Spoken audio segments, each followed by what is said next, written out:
You can smell it from miles away. Bukit Tagar, Malaysia's largest landfill. A place where trash and people coexist, every plastic bag, every fragment of waste, every breath.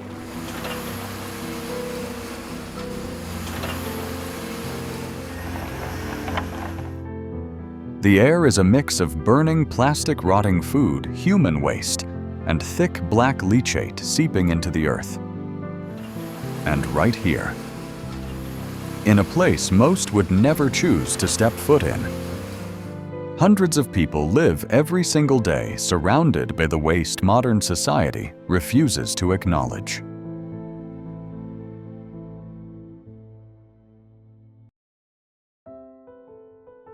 Number 1. The City of Garbage, Bukit Tagar. A name unfamiliar to many, but it plays a central role in Malaysia's waste management system. Every day, it receives thousands of tons of solid waste from the nation's busiest urban zones. The Bukit Tagar sanitary landfill spans over 700 acres of engineered landfill space. Around it is a designated buffer zone, covering 1,000 additional acres. This area was developed to help limit the environmental and social impact on nearby settlements. The landfill is located in a remote part of Hulu Selangor, surrounded by oil palm plantations. It sits over 50 kilometers from the center of Kuala Lumpur, in a region with limited population density and minimal infrastructure. The distance is no accident. It was selected to quietly absorb the waste generated by the country's rapidly expanding capital region. By 2025, Bukit Tagar has been receiving around 2,500 tons of waste every day. Most of it comes from Kuala Lumpur and the central Selangor area. With a total capacity of 120 million tons, the site is expected to remain operational for more than 40 years. This is a sanitary landfill by design. It is equipped with a multi-layer lining system, leachate treatment facilities, and gas collection networks. The site handles municipal solid waste along with other non-hazardous materials, such as household garbage, light commercial waste, and general refuse from urban activities. Despite its technical standards, the scale of the landfill presents serious challenges.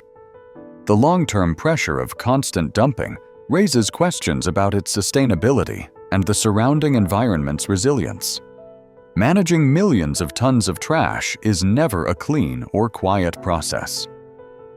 What makes this place more complex is not just the waste itself. People live and work on this ground. Families cook, eat, and raise children beside what others throw away. This is the beginning of a much deeper story. There is more behind these piles of waste than most are willing to see. Number 2. Breathing toxic air. The air around Bukit Tagar is heavy. It doesn't just carry heat or dust, it carries a presence, one that clings to skin, sinks into clothes, and settles deep in the lungs. A mix of burning plastic sour gas and rotting waste hangs in the atmosphere from sunrise to sundown. Even from a distance, the smell arrives before the site. Up close, it is suffocating. It creeps into homes, sticks to food, and makes sleep feel like breathing through a dirty filter. This is not just unpleasant, it is toxic. Environmental tests in the area have recorded elevated levels of methane ammonia and airborne particulates. Doctors working nearby have another name for it: the invisible killer. Fine dust from decomposing waste enters the lungs like smoke. Over time, it scars the tissue, weakens immunity, and raises the risk of chronic illness, especially among the elderly and children. But the damage doesn't end with the air. Local groundwater has changed color. Wells that once supplied clean drinking water now produce liquid with a strange yellow or gray tint. Farmers have abandoned their fields after seasons of failed crops. In nearby streams, dead fish float belly up, and the riverbanks have turned black. Bukit Tagar was built with systems meant to protect the environment. But no system is perfect when waste arrives faster than it can be managed. And once contamination begins, it doesn't stay inside the landfill, it seeps out. Silently. Daily. For the families living closest to the site, every breath is a risk. And every glass of water carries a question no one wants to ask out loud. This is what it means to live next to a landfill in the 21st century. Not surrounded by trash, but surrounded by what it leaves behind.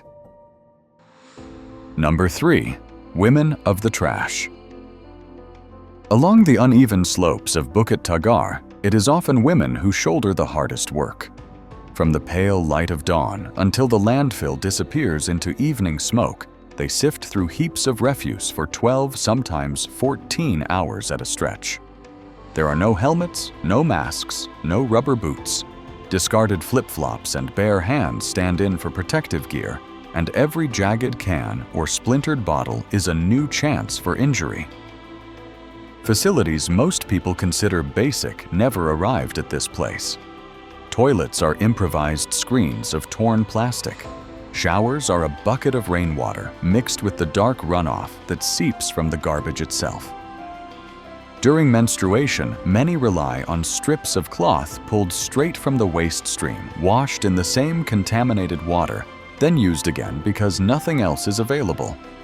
Long hours and heavy loads strain bodies already weakened by smoke and dust. Doctors who run occasional outreach clinics describe a steady pattern of respiratory illness, anemia, and fatigue, so deep that some women can barely stand at day's end. Harassment, verbal, physical, sometimes worse, flashes through the unlit corners of the site. But few incidents are reported. There is no formal security, no clear authority to turn to, and little expectation of redress. Even so, the landfill's edge is alive with quiet routines. Infants sleep in cloth slings, while mothers sort plastic bottles by color and grade. A lullaby might drift above the noise of bulldozers sung from a shelter, pieced together with advertising tarps and rusted rebar. Lunch is rice mixed with vegetables salvaged at dawn.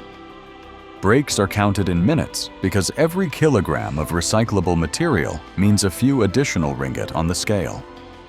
Most of these women arrived after losing farmland factory jobs or spouses. A few were born on this ground and have never known another address. What keeps them here is not the promise of prosperity, but the certainty of daily cash just enough to buy food. Pay for school uniforms, keep debts at bay. In the hierarchy of the landfill, they receive the smallest share of profit and absorb the largest share of risk. But their labor is what keeps the informal recycling chain moving. They ask for little more than safe tools, clean water, and a chance to work without fear. Until such essentials are offered, their lives will remain bound to the very trash the rest of us choose not to see. Number 4. Food from filth. How does your day begin, and what does your first meal look like? On this landfill, breakfast begins with the sour smell of refuse. Before sunrise, a convoy of collection trucks reverses into Bukit Tagar. Dozens of families move toward the fresh piles as if arriving at a morning market. Their first hunt is not for aluminum cans, but for half bowls of rice-wilted greens, scraps of meat that cling to pale bones, or a packet of crackers torn open but not finished. Everything is judged by eye and by nose. Food that carries only a slight tang is saved. Items with a rancid color are set aside. A discarded steel drum serves as a stove. Fuel comes from broken pallets or dry branches lifted off the ground. Smoke from the scrap wood mixes with fumes from the rubbish weaving into hair clothing and the thin soup that simmers over the flames. Children sit in a loose circle around a plastic basin. They do not ask what will be served. They only hope the fish salvaged at dawn still has its skin and has not soaked up landfill water. A waste picker in Malaysia rarely earns more than 65 ringgit roughly 14 United States dollars for an entire day of labor. Such an income will not buy a single hot meal in Kuala Lumpur. Rescued food stretches the budget, leaving a few ringgit for rice cooking oil or a child's basic school fee. The cost surfaces in clinic records. A UNICEF report from the year 2023 shows that across Malaysia, 1 child in 5 is stunted. 15% are underweight, and more than 10% suffer acute malnutrition.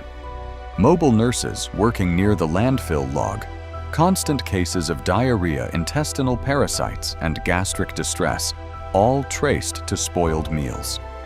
Families know the risk, but hunger rarely waits for safer choices. Amid crackling plastic and acrid smoke, a mother scoops yellowed rice, blows on it, and lifts a spoon to her child's mouth. She repeats the refrain many parents share: every meal is a gamble with illness. On this ridge of trash, no alternative hand is dealt to those who live among waste. Number 5. The plastic that came from the USA. Across Europe and North America, recycling bins look green and hopeful, but a silent reality follows many of those bottles and wrappers. A large share cannot be reprocessed at home because it is coated with food fused with aluminium or layered with several kinds of plastic. For years, the simplest solution was to load the problem into steel containers, disguise it as recycled feedstock, and send it away. Until the year 2018, China accepted more than half of the world's plastic and paper scrap, feeding whole towns devoted to sorting and melting imported waste. When Beijing announced the national sword policy and closed its ports to mixed or contaminated loads, exporters scrambled for alternatives. Vessels were rerouted to Southeast Asia, and Malaysia soon emerged as a primary landing spot. The numbers rose quickly.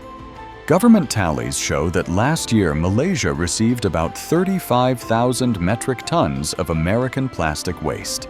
Much of it arrived under paperwork that called the cargo raw material, though inspections often told another story.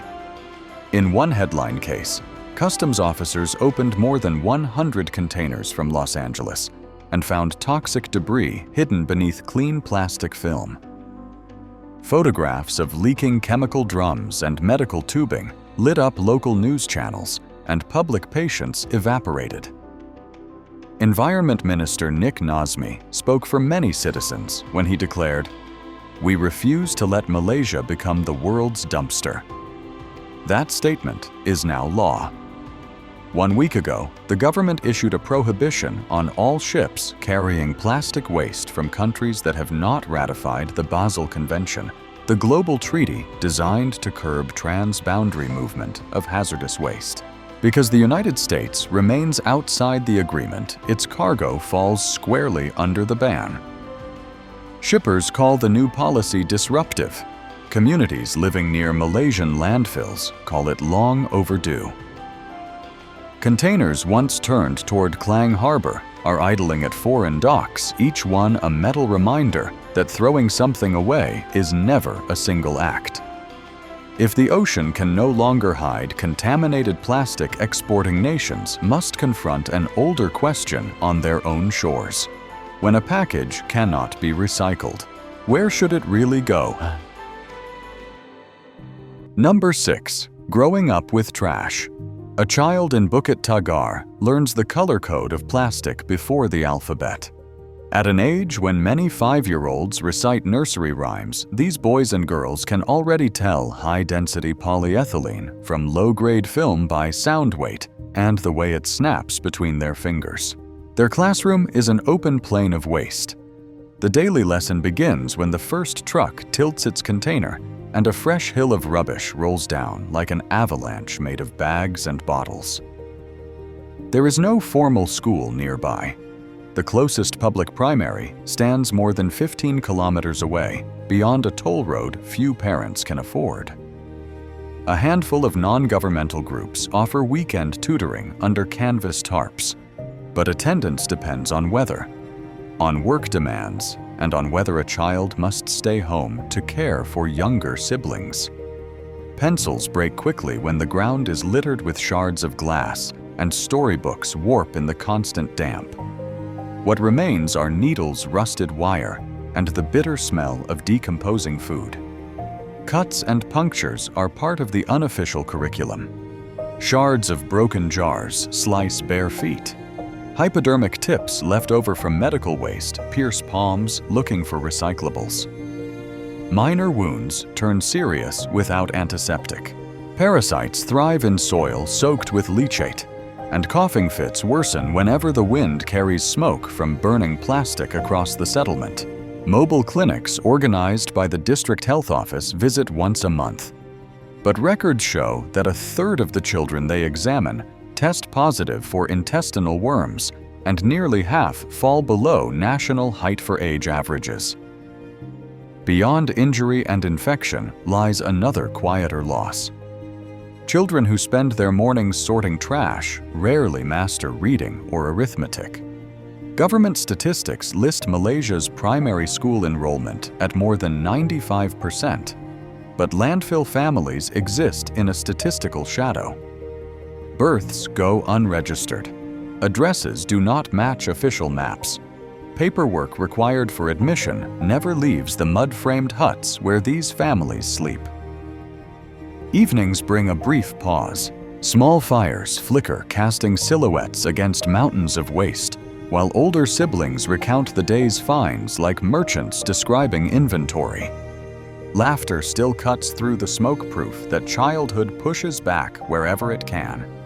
However, dawn will come, another convoy of trucks will arrive, and the next lesson in survival will begin long before the national anthem plays in any classroom. Number 7. The world is rotting together. So, do we really believe Bukit Tagar is the only filthy place on Earth? A quick glance at the global waste map answers that question in red dots scattered across every continent.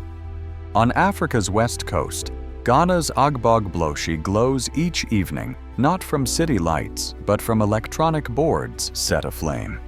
Teenagers strip copper torch the rest and breathe gray smoke laced with lead that settles over tin-roofed homes and young lungs. Slide east to Southeast Asia, where Payatas in the Philippines once stood as a towering garbage mountain. In the rainy season of 2000, the heap liquefied, sending a tidal wave of trash that buried hundreds beneath a sticky flood of decomposing plastic. Survivors still live on rebuilt slopes because land elsewhere remains unaffordable, and the city's refuse still needs a place to fall. Head north to Vietnam, and you will find rural districts where trash burns beside primary school fences. Children practice spelling as nylon bags crackle their workbooks, picking up the scent of molten polymer. Further south in Indonesia, unlined dumps leak dark leachate that creeps through rice paddies. Farmers call the yellowed plots plastic burns and accept smaller harvests while the garbage keeps arriving. Cross the Pacific, and the narrative flips. In the United States, the garbage truck performs a vanishing act. Difficult to recycle plastics are baled, stamped, raw material, and sealed into containers. Where do those containers land? Yesterday, the port of Bukit Tagar in Malaysia today, perhaps Chittagong in Bangladesh tomorrow, a harbor to appear in the news. Customers sipping iced coffee rarely contemplate that voyage. Whether the stage is Ghana, the Philippines, Vietnam, Indonesia, or any other stop, the pattern repeats. Poorer communities pay the price so wealthier streets can stay clean. Toxic smoke, dead soil. Contaminated water travel along the same trade lanes as clothing, electronics, and food. No country code appears on a bottle tossed into the yun. Yet the burden invariably settles where income is lowest. Trash carries no passport. The people who shoulder it, however, bear a permanent address coded in poverty. They did not request the cargo, and they possessed little power to refuse it. Until global consumption habits shift, each giant landfill remains merely one tile in a wider mosaic. An international portrait of decay stitched together and shipping routes and sealed with indifference. Number 8. No hope, just rot. Strip away the tour banners and charity slogans. What remains at Bukit Tagar is a blunt equation. More waste arrives each dawn than leaves each night. A single pilot recycling shed, no matter how innovative, cannot tilt that arithmetic. The landfill receives roughly 2,500 tons of garbage every day. A community workshop might divert 5 or 10. The gap between those figures is not a challenge for creativity. It is a canyon carved by an economy that rewards disposal over durability.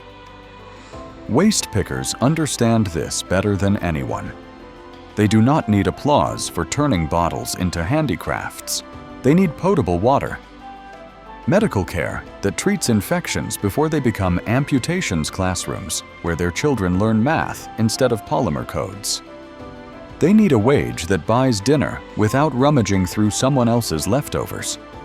Applause does not disinfect a cut or erase the stench of burning plastic embedded in skin.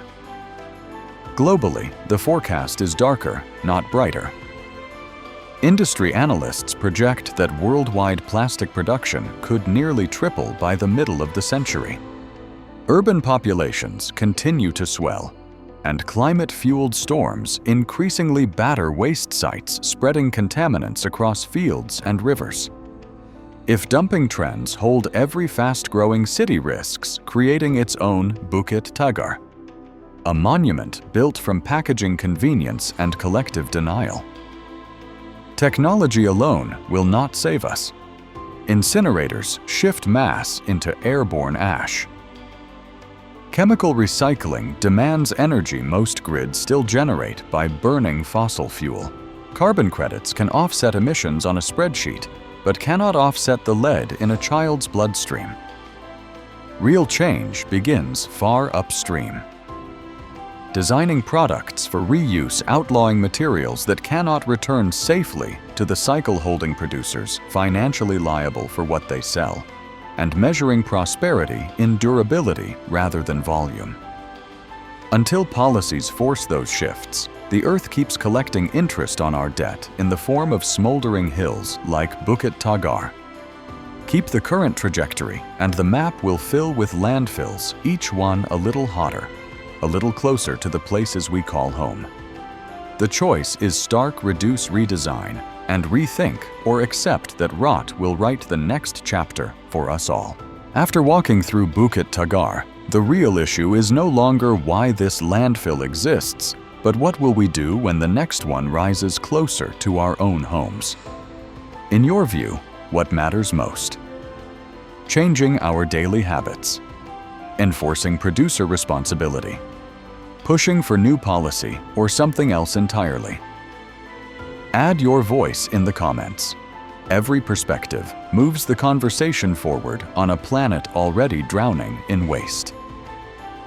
If this documentary offered fresh insight and an unfiltered look at the truth, please hit like and subscribe to NVL Travel Documentary. Your support keeps us on the road, shining a light on the corners of the world that seldom make the brochure.